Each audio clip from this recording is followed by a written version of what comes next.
ओम शांति। आज मीठे मीठे श्री बाबा ब्रह्मा के तन द्वारा कहते हैं, मीठे मीठे बच्चे, बाबा हमें कहते हैं कि आज बाबा में कहते कि मैं कितना दूर से आता हूँ। भगवान कहाँ से आते? परम धाम से। अब बाबा मुझसे प्रश्न पूछते, परम धाम दूर है कि यहाँ जो लंदन अमेरिका से आते हैं वो दूर है? लंदन, अमेरिका, अफ्रीका वगैरह ये सब तो इसी वर्ल्ड में ही है ना, इसी अर्थ में ही। लेकिन परमात्मा तो इस अर्थ से भी परे, ये हमारा अर्थ के ऊपर स्पेस है, स्पेस के ऊपर एंजेलिक वर्ल्ड है, एंजेलिक वर्ल्ड से भी परे वो निराकारी दुनिया जहाँ हम आत्माएं निराकार रूप में रहते हैं। वो भी दुनिया है ना, क्योंकि वो दुनिया कैसे बनती है? बहुत सारे जनों से दुनिया बनती है ना।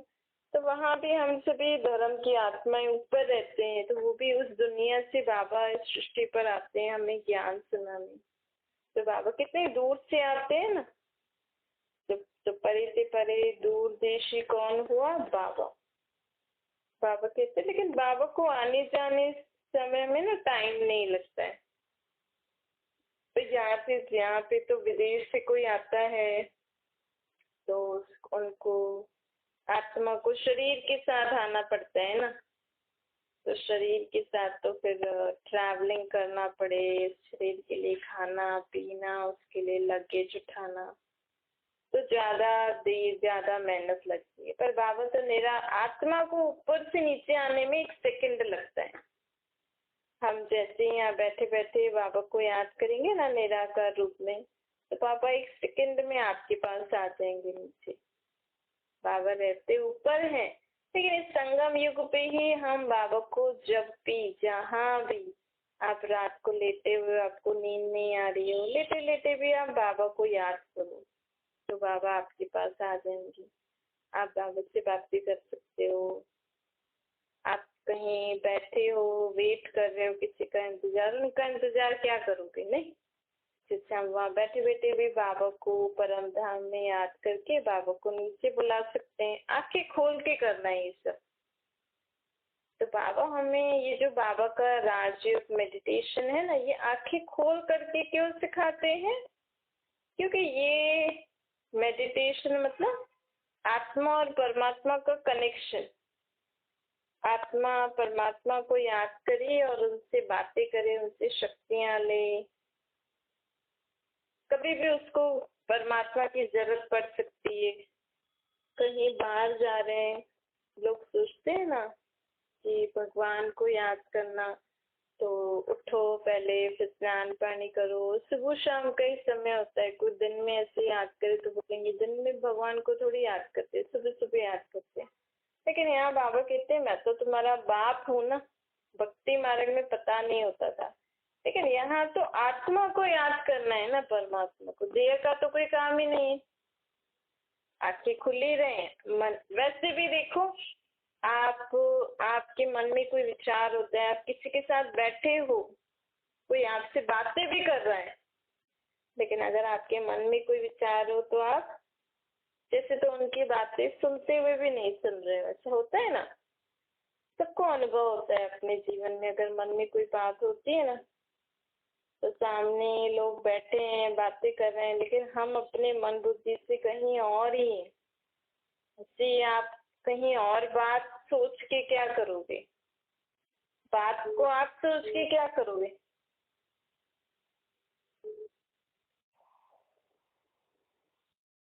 इससे तो आप बाबा को याद करो, बाबा से बातें करो।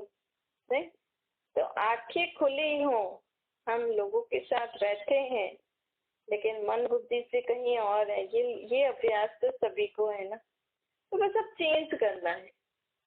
अब और कोई बातें ना सोचकर हमें किसके बारे में सोचना है? बाबा के बारे में। बाबा से बातें करो। बाबा के बारे में सोचना मतलब आपकी डेली लाइफ में जो जो भी बातें आ रही है ना, आप अपने आप ही मन में न सोचने के कारण, न सोच के किसी और से ज्यादा बात उसके बारे में डिस्कस न करके बाबा से डिस्कस करो। बाबा आपसे ये नहीं कह रहे कि आप किसी और से कनेक्शन नहीं रखो, लेकिन कभी कभी चिंता होती है ना, तो लोग एक एक घंटा या ज्यादा समय तक अपने संबंधियों या जिनसे भी उनको लगता है कि उनसे डिस्कस करेंगे, उनसे बात करेंगे, फिर भी सोल्यूशन नहीं निकलेगा, समझ में नहीं आएगा, रात रात को उसी बात के ऊपर सोचते रहेंगे, फिर भी समझ में नहीं आएगा। तो अब हमें बाबा को याद करने में कितना देर लग रहा है? सेकंड। बाबा परम धाम में है, कोई भी बात आई, अपने को आत्मा समझो, बाबा को निराकार रूप में याद करो, सेकंड में बाबा ऐसी सी बातों पे बाबा आ जाएंगे ऊपर से नीचे। और अगर हम सदा ही बाबा के संग रहेंगे तो जैसे मेरे साथ बाबा है ही, और बाबा से बातें करेंगे, तो बाबा को बताने से क्या होता है? बाबा क्यों कहते पहले पहले मुझे बताओ? क्योंकि अब हमें ना बाबा की मत के हिसाब से कर्म करना है। बाबा को बताने से हम आत्माओं में वो शक्ति आती है, वो गुण आते हैं कि हम उस बात को बाबा की मत, बाबा हमें क्या राय दे रहे हैं, बाबा हमें क्या शक्तियां गुण दे रहे हैं उस काम को ठीक रीति करने के लिए, उनका यूज करेंगे तो अच्छा है ना। तो फिर आप भले औरों से भी बात करो, लेकिन पहले बाबा को बताने से क्या होता है? उसकी जिम्मेवारी बाबा ले लेते। फिर आप और किसी की भी हेल्प लोगे भी ना, तो जैसे तो उनसे भी बाबा ही करवाएंगे। ये होता है फर्क। जैसे दुनिया में भी होता है ना, हम भगवान को कहते थे तो भगवान किसी न किसी जरिए से हमारा काम कराते थे, भगवान ही कराते थे।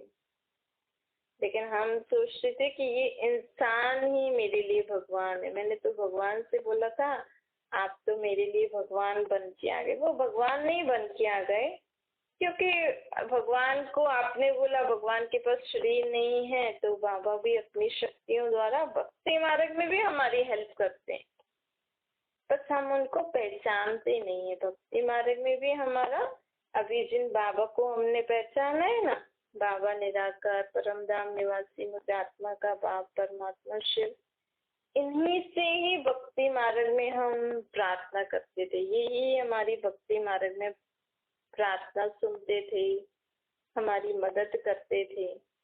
पर पहले पहचान नहीं थी, अब पहचान है।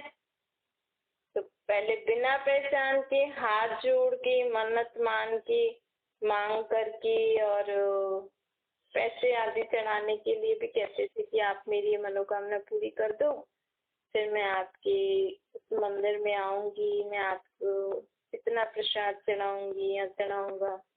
तो रिश्वत भी देते थे ना। लेकिन अब तो समझ मिल गई ना कि भगवान अवतार मुझ आत्मा का बाप, उनका तो फर्ज है, मेरा तो अधिकार है उनके ऊपर। मुझे जब भी कोई बात आएगी, बाबा को तो मेरी मदद करनी ही है, क्योंकि बाबा तो मेरे बाप है, मेरे फादर है, मेरी मदर है, मेरे फ्रेंड है, साजन है, सखा है, टीचर है, सतगुरु है, डॉक्टर है, जो चाहो आप बना लो, जो भी है। आप जो काम करते हो ना, बाबा को उस संबंध से याद कर लो। आप कपड़े धो रहे हो तो बाबा को धोबी के रूप में याद करो, बाबा बाबा धोबी आइए मुझे कपड़े धुलवाइए। तो बाबा अपनी शक्ति से आपके द्वारा कपड़े धुलवाते। आपको लगेगा भी नहीं कि आपने कपड़े धोए, और आपको बहुत मजा भी आएगा। घर का काम करना हो तो बाबा को स्वीपर बना लेना कि बाबा आ जाओ, अब मेरे को आप मेरे साथ घर की साफ सफाई करिए, मेरे को करवाइए। इससे क्या होता है? बाबा को याद करके हमें हर कर्म क्यों करना है? ताकि हमारे हर कर्मों में ना गुणों गुणों लोगों को गुण दिखे, क्योंकि हमें अपने हर कर्मों से गुणों का दान करना है। आप खाना बना रहे हो, खाना परोस रहे हो, संबंधियों से बात कर रहे हो, फोन पे बात कर रहे हो, बाबा चलिए फोन पे बात करें, बाबा चलिए खाना परोसे, बाबा चलिए इस संबंधी से बात करें। तो इससे क्या होता है? जैसे जैसे आप बात करोगे ना किसी भी संबंधी से, तो उनको भी क्या शक्ति चाहिए, क्या उनको उस समय मदद चाहिए, तो बाबा आपके द्वारा उनको दे सकते हैं। क्योंकि हमें तो अब कलयुग की दुनिया में तो आए दिन पता नहीं कैसी कैसी बातें होती रहती है ना। हम किसी को इस समय मदद दे सकते हैं जैसे वो चाहते हैं, हम किसी आत्मा में शक्ति भर सकते हैं, लेकिन हमारे पास हमें किसकी पहचान मिल गई है अभी? सर्वशक्तिवान बाप की। हमें बाबा की पहचान है। हम किसी को ऐसी शक्ति नहीं दे सकते। समझो आपकी कोई ग्लानि कर रहा है, आपको ज्ञान तो है, बाबा ने ज्ञान तो दे दिया कि ग्लानि करने वाले के लिए भी शुभकामना रखें, लेकिन अभी शक्ति तो आई नहीं कि हम इनको शुभकामना कैसे देंगे। तो मेरी इंसल्ट कर रहा है, मैं इसके लिए अच्छा कैसे सोच सकती हूँ सकता। तो बाबा को बुला लो। बाबा आपने बोला था ना ग्लानि करने वाले के लिए शुभकामना दो, उनकी भी रहम करो। आप आओ और आप मेरे को सिखाओ, तो दो आप। इस रीति हमें हर कर्म करते समय बाबा को अपना साथी बनाना, क्योंकि बाबा कहते हैं मेरे को आने में देरी नहीं लगेगी। अगर हम सारा दिन बाबा को याद संग रहेंगे तो बाबा हमारे साथ हैं ही। तो फिर भी अगर हम कोई ऐसी बात आ गई, हम बाबा की याद में नहीं है, तो हम बाबा को उस समय बुला सकते हैं, मेरे बाबा आओ। दिल से बुलाना, मेरे बाबा आइए। जैसे हम बोलते ना मेरा बाबा, आप बोल के देखना, दिल से बोलना। जैसे बोलते ना मेरा बेटा, मेरी बेटी, मेरा पति, मेरा घर, मेरा शरीर, कितना अधिकार से बोलते हैं ना। आपको जिस भी चीज के ऊपर अधिकार हो ना, वो मेरापन इमर्ज करना, और सेम मेरापन बाबा के लिए इमर्ज करना। जैसे ये किसी किसी को अपनी ड्रेसेस से बहुत होता है, लगाव होता है, ये मेरी ड्रेस है, तो वो मेरापन कैसे होता है ना, मेरी है। तो वो मेरापन अब देह के संबंध पदार्थ वस्तु पे न होकर मेरा बाबा के ऊपर वो मेरापन लग गया। मेरा बाबा है ना, मीठा बाबा है ना, मेरा प्यारा बाबा है ना। जब वो मेरा बाबा का आपका अंदर से निकलेगा ना, तो आप जब भी बाबा को याद करोगे ना, मेरे बाबा आ जाओ, देखो ये बात हो गई, तो आप बाबा झट आ जाएंगे। ऐसे भी बाबा आएंगे, पर बाबा कहते दिल से याद करते हैं ना, तो वो फिर अलग ही अधिकार से याद करते हैं, हक से याद करते हैं। अभी समय वही है, क्योंकि अभी हमें परिवर्तन भी होना है। तो बहुत सहज रीति, आपको किसी भी बात में मेहनत नहीं करनी पड़ेगी। बस मेरे बाबा आ जाइए, देखो मेरे को क्रोध आ रहा है बाबा, देखो मेरे को रोना आ रहा है बाबा, देखो मेरा देखो ये आपका मन क्या क्या सोच रहा है, मन में फालतू फालतू विचार आ रहे हैं। ऐसे ऐसे ऐसे बोलते बोलते बाबा को सब दे दो, और आप सदा हर्षित रहो। बाबा कहते हैं अब समय ही है, क्योंकि बाबा आए ही इसीलिए ना। बाबा किसके लिए आए? बाबा तो हम बच्चों के लिए हैं। नहीं तो बाबा को क्या पड़ी, इतनी शांति में बाबा रहते हैं परम धाम में ही। इस कलयुग की दुनिया में, शोर शराबे वाली दुनिया में कौन आएगा, क्यों आएगा? नहीं, द्वापर से तो हम भगवान को बुला रहे हैं, तब तो नहीं आए। अब कलयुग अंत में आए हैं, क्यों आए हैं? द्वापर में तो फिर भी अच्छी दुनिया थी, कलयुग से तो अच्छी थी ना। फिर भी कलयुग अंत में अच्छी गंदी दुनिया में क्यों आए हैं बाबा? क्योंकि बाबा कहते हैं भाई द्वापर कलयुग में तो अलग अलग धर्म स्थापक भी आए, अलग अलग बड़े बड़े ऋषि मुनि भी आए, उन्होंने भी आपकी मदद की। तो भगवान किस समय आता है? जब कोई भी दुनिया की मदद नहीं कर सकता है। आज दुनिया में कोई किसी की मदद कर सकता है, कोई किसी को ऐसी मदद कर सकता है कि उसके जीवन में कभी दुख आए ही नहीं। है कोई ऐसा इंसान दुनिया में? भले ही कितने भी लोग हैं बड़ी बड़ी संत सन्यासी, पर आपको वो गारंटी दे सकते हैं इस जन्म के लिए ही दे, इस जन्म के लिए हम गारंटी कर रहे हैं कि आपको कभी दुख नहीं आएगा, आपको कभी रोना नहीं आएगा, आप कभी बीमार नहीं कर सकते ना। तो ऐसे ही समय पर जब धर्म की ग्लानि हो जाती है ना, अभी देखो हर धर्म में कुछ ना कुछ मर्यादाएं, जो भी हर धर्म जो ओरिजिनल सतोप्रधान सुख था आज किसी धर्म में नहीं है। आदि सनातन देवी देवता धर्म का तो नामो निशान नहीं है। वो तो उसके बदले तो लोग सनातन धर्म मान लेते हैं। तो वो तो धर्म बिल्कुल ही गुम हो गए हैं, बस पिक्चर है राधे कृष्ण लक्ष्मी नारायण राम सीता की। लेकिन उस धर्म की नियम मर्यादाएं क्या थी, कैसे वो धर्म के लोग रहते थे, उस धर्म की स्थापना किसने की, वो धर्म का शास्त्र कौन सा है, कुछ नहीं जानते। बाकी जो दुनिया में धर्म है उसमें भी कोई मर्यादाएं नहीं, धर्म के नाम पे चल रहे हैं, लेकिन धर्म के रियल रूल्स एंड रेगुलेशन कोई भी फॉलो नहीं कर रहे। तो ऐसे समय कलयुग अंत में ही परमात्मा सृष्टि पर आके क्यों हमें ऐसे सिखाते हैं। बाबा कहते हैं अगर मैं पहले आता, अगर भगवान पहले आ जाते हैं तो बाबा भी देखते हैं ना, ऊपर बैठे बैठे बाबा सब देखते हैं। बाबा कहते हैं मैं देख रहा था कि आप तो अपनी भक्ति में इतने मस्त थे, आप दुनिया में इतने सारे गुरु आजकल सभी के हैं, सब लोग इतने मस्त थे। अभी भी कई लोगों को ये ज्ञान सुनते हैं ना, तो वो कहते हैं कि नहीं हमें तो भक्ति ही करनी है, हमें तो यही गुरु के हिसाब से चलना है। भगवान के बारे में परिचय मिलने के बाद भी लोग मानते नहीं है, विश्वास नहीं करते, क्योंकि आत्मा की बुद्धि वहीं टिकी हुई है ना। जैसे नहीं कब बच्चे होते हैं, माँ बाप उनको कितना समझाते हैं कि आपके लिए ठीक नहीं है, ठीक नहीं है, ठीक नहीं है, ऐसे करो तो ठीक होगा, ऐसे करो तो ठीक होगा। लेकिन जब बच्चे की बुद्धि ठीक हो, बुद्धि उससे निकले, तभी तो फिर वो आपकी बात मानते हैं ना। या तो समय पे मान जाते हैं कि हाँ मेरे मम्मी पापा कह रहे हैं तो ठीक ही होगा, या ठोकर खा के मानते हैं, या ठोकर खाने के बाद भी नहीं मानते, पूरे ही खत्म हो जाते हैं, अपना जीवन वेस्ट कर लेते हैं।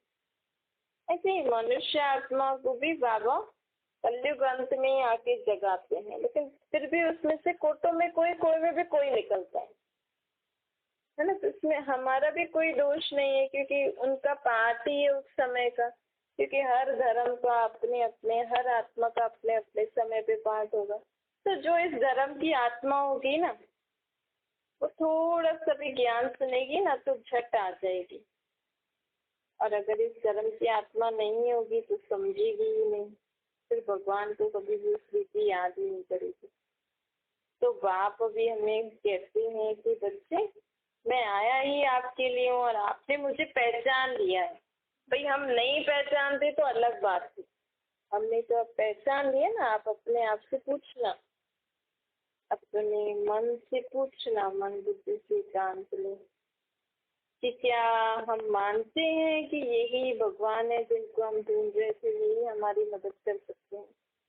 अगर आपको निश्चय है तो आप जीवन में कभी भी किसी बात के लिए मेहनत नहीं करना, कभी भी किसी बात के लिए घबराना नहीं।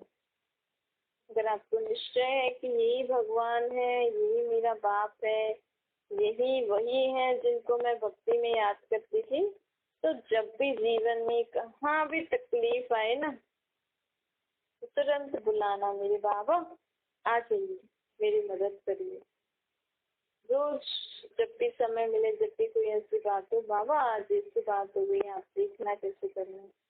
तो बाबा को अपना साथी बना लेना अगर आपको निश्चय हो गया है तो। नहीं तो फिर हमें थोड़े समय के बाद लगेगा ना, भाई हमें बाबा ने पहचान भी दी, हम बाबा के बनते भी रहे, फिर भी हम इतना अमूल्य समय, ये समय कितना इम्पोर्टेंट है आप समझ सकते हो। अगर आपको विश्वास हो गया कि सृष्टि पर भगवान आए तो इस समय का एक एक सेकंड कितना इम्पोर्टेंट है, क्योंकि यही एक सेकंड हर यही समय है संगम युग का, जब हम भगवान को याद करें और वो हमारी साथी बन के हमारे साथ रहें। भक्ति में ऐसा बोलते थे, भगवान को याद भी करते थे, बाबा ही सुनते थे, लेकिन पहचान नहीं थी ना, और बाबा नीचे भी नहीं आ सकते थे। तो जो भगवान भी ड्रामा के बंधन में बंधा हुआ है, ऊपर से नीचे अभी ही समय है भगवान का आने का, और किसी युग में नहीं आते हैं भगवान ऊपर से नीचे। तो बाबा कहते हैं देखो ये समय इतना इम्पोर्टेंट है, तो हमें हर सेकंड बाबा के साथ रहना है ना। तो अगर जिनको निश्चय हो गया तो उनको तो इस समय को बहुत ही वैल्यूएबल समझ के बिताना चाहिए। तो फिर अंत में लगेगा ना, तो ये हमने बाबा के साथ बाबा के मिलने के बावजूद भी हम अपने देह के पुराने दुखों और परेशानियों में बिजी रहे, हमने बाबा से बात नहीं करी, बाबा का कहना नहीं माना, ऐसे तो फिर अंत में हमें पश्चाताप नहीं होना पड़े। इसलिए बाबा कहते हैं समय को पहचानो, अपने आप को पहचानो, बाप को पहचानो। क्योंकि देखो शिवरात्रि जो मनाते हैं ना दुनिया में, शिव की रात्रि क्यों मनाते हैं? क्योंकि रात्रि अर्थात अंधकार। अभी तो हम अज्ञान के अंधेरे में थे ना, हमें ना स्वयं की पहचान थी कि मैं कौन हूँ, हमें ना अपने बाप की पहचान थी कि भगवान कौन है, हमें ना अपने सृष्टि चक्कर की पहचान थी। तो शिव की रात्रि अर्थात भगवान ऐसे अंधकार के समय सृष्टि पर आते हैं जब मनुष्य आत्मा स्वयं के बारे में, परमात्मा के बारे में, सृष्टि चक्र के बारे में कुछ भी नहीं जानती, कुछ भी समझती, ऐसे अंधकार में भटकती रहती है आत्मा। ऐसे समय पे परमात्मा सृष्टि पर आते हैं, जिससे यादगार हम शिवरात्रि मनाते हैं। और ऐसी अज्ञान अंधेरे से हमें कैसे निकालते हैं बाहर? ज्ञान देकर। बाबा हमें ज्ञान दे रहे हैं ना कि आप आत्मा हो, आपके बाप में परमात्मा हो, आप सत्य त्रेता से पाठ बजा, सत्य त्रेता द्वापर कर ले 4 युगों से पाठ बजाते हुए आए हो। इसीलिए आपके जीवन में दुख परेशानियां हो रही, क्योंकि आपके कर्मों का भुगतान है। तो ये अगर कर्मों की फिलॉसफी किसी ने समझ ली तो आपको कभी गुस्सा आएगा, कभी चिड़चिड़ापन आएगा, कभी दुखी परेशान होगे कि मेरे साथ ऐसा क्यों हो रहा है। क्योंकि बाबा ने समझ दे दी ना, अब अपने कर्मों को ध्यान से करो। तो ऐसा अंधकार के समय आकर बाबा हमें ज्ञान की रोशनी देते हैं। और जब मनुष्य आत्मा को ये ज्ञान समझ में आ जाता है तो उसके जीवन में उजियारा हो जाता है, मतलब हर चीज उसको समझ में आने लगती है ना। आज तक बिना समझ से सब कर रहे थे, अब समझ से कर रहे हैं। अब आप भगवान को भी याद करोगे, अगर आप अभी भी भक्ति करते हो, व्रत नियम करते हो, तो आपको अब समझ से करते होंगे ना कि भगवान को क्यों याद करना है, क्योंकि वो हमारे बाप है, वो हमारी आत्मा में शक्ति देते हैं। उसी शक्ति, उन्हीं गुणों से, समझ से हम जीवन में कमाते हैं, फिर हमें पैसा मिलता है, फिर हम जीवन जीते हैं। ऐसे ही है ना, भगवान कभी किसी को पैसा देता है क्या?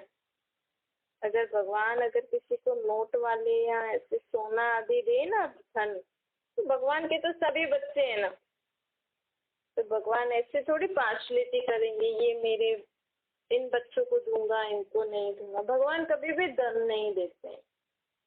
भगवान कौन सा धन देते हैं? ज्ञान धन देते हैं, गुणों का, शक्तियों का धन देते हैं, खजाना। फिर जो बच्चा ज्ञान को समझ लेता है, गुणों शक्तियों को धारण कर लेता है, फिर कर्मों में कितना यूज करता है, उस अनुसार उसको धन संपत्ति मिलती है। आज स्कूल में टीचर पैसे थोड़ी देते हैं, टीचर तो शिक्षा देते हैं ना। आप उस शिक्षा को जितना समझोगे, धारण करके चलोगे, एग्जाम क्लियर करोगे, अच्छी पढ़ाई करके अच्छी जॉब लग जाएगी तो पैसे आएंगे ना। इसलिए भगवान भी हमें क्या देते हैं, ज्ञान देते हैं, और वो भी एक ही बार। 5000 साल में एक ही बार भगवान आके सृष्टि पर टीचर बन के शिक्षा देते हैं, जिनको हम ज्ञान कहते हैं।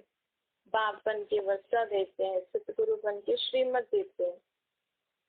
और जिन्होंने इस समय परमात्मा बाप से वर्षा ले लिया सत्य स्वर्ग का, और जिन्होंने परमात्मा टीचर से शिक्षा ले ली, परमात्मा सतगुरु से श्रीमत ले ली, उनके आगे के 5000 साल में कभी भी उनको धन की कमी नहीं आएगी, कभी भी उनको द्वापर युग से भिखारी बनेंगे, दुखी परेशान होंगे।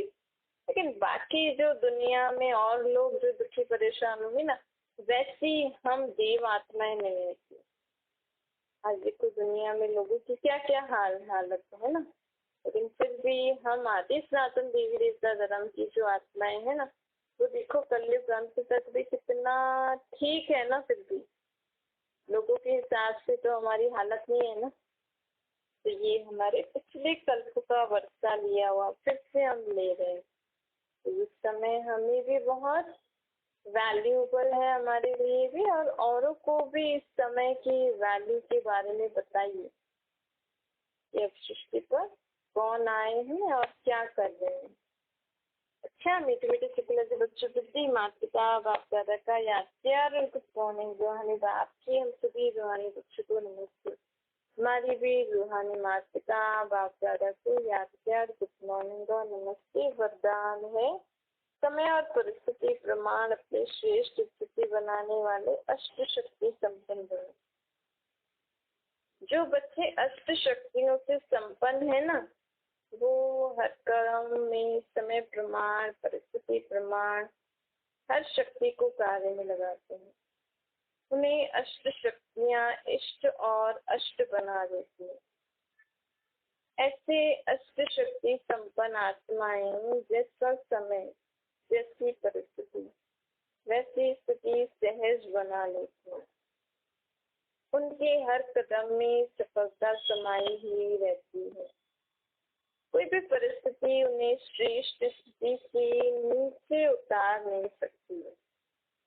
अष्ट शक्तियां जो बाबा हमें गुण और शक्तियां और ज्ञान दे रहे हैं ना, इनको हमें समय पर कार्य में लगाना चाहिए। बाबा ने तो हमें हर बात का बाबा ज्ञान देते हैं ना।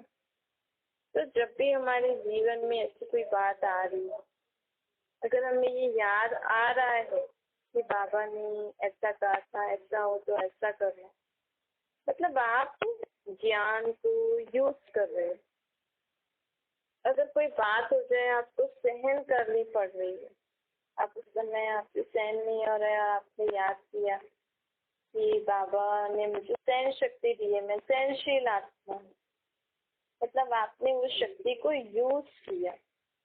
अब जितना आप स्ट्रांगली अच्छे मन से बाबा को याद करके उस शक्ति का आह्वान करोगे कि सहन शक्ति आओ कार्य सफल करो, समाने की शक्ति आओ कार्य सफल करो, परखने की शक्ति, निर्णय शक्ति, उतना आप उन शक्तियों को यूज कर रहे हो।